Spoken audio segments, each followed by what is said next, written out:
ভোটের সময় দেবে ভাতা আর ভোটের পর 12 পাতা। এরকম ফর্ম ফিল আপের কিন্তু কোনো বিষয় নেই। সুতরাং let me make it very very clear, যারা লক্ষ্মীর ভান্ডার পেয়েছেন তাদেরই নাম ট্রান্সফার হয়ে যাবে ভেরিফিকেশন। এই 12 পাতাতে কি কি রেখেছে সেই তথ্যগুলো বিজেপির বিধায়কদের একবার পূরণ করতে বলবে। আমি নিশ্চিত ভাই বলতে পারি 50 to 60% ফিল আপ করতে পারবে না এই ফর্মটা। এত তথ্য কেন ভাই?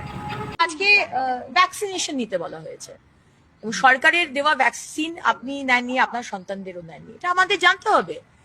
তার মানে আপনি সরকারের কথা তার মানে আপনার কাছে খুব একটা ইম্পর্টেন্ট নয়। তাহলে আপনি 3,000 টাকা অন্নপূর্ণার ভান্ডারই বা সরকারের থেকে নিচ্ছেন কেন?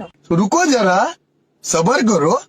ওই রেখা পাত্র না কি একটা নাম আছে না, ওনাকে বলবেন পূরণ করতে। উনি তো সেই বিধানসভায় গিয়ে শপথ বাক্যটাও পাঠ করতে পারেনি ভালো করে। রাজ্যের মহিলারা আপনারা ভাবতে পেরেছিলেন বিজেপি এত বড় চিটিং আপনাদের সাথে করবে? 11-12 পাতা যে ইনফরমেশন দিলেই যে আপনি অন্নপূর্ণার ভান্ডার পাবেন সেটা কিন্তু নয়। এই আমাদের একটা বাংলায় প্রবাদ আছে না যে অভাব যায় না স্বভাবে, তাই এখানে সেই কল হয়েছে। দিচ্ছিল 1,500 টাকা করে লক্ষ্মীর ভান্ডার প্রত্যেক মাসে পেয়ে যাচ্ছিলেন, আর লোভে পড়ে 3,000 টাকার আশায় দিয়েছিলেন। झूठ बोलो, बार बार झूठ बोलो, जो भी बोल सकते हैं सब झूठ बोलो।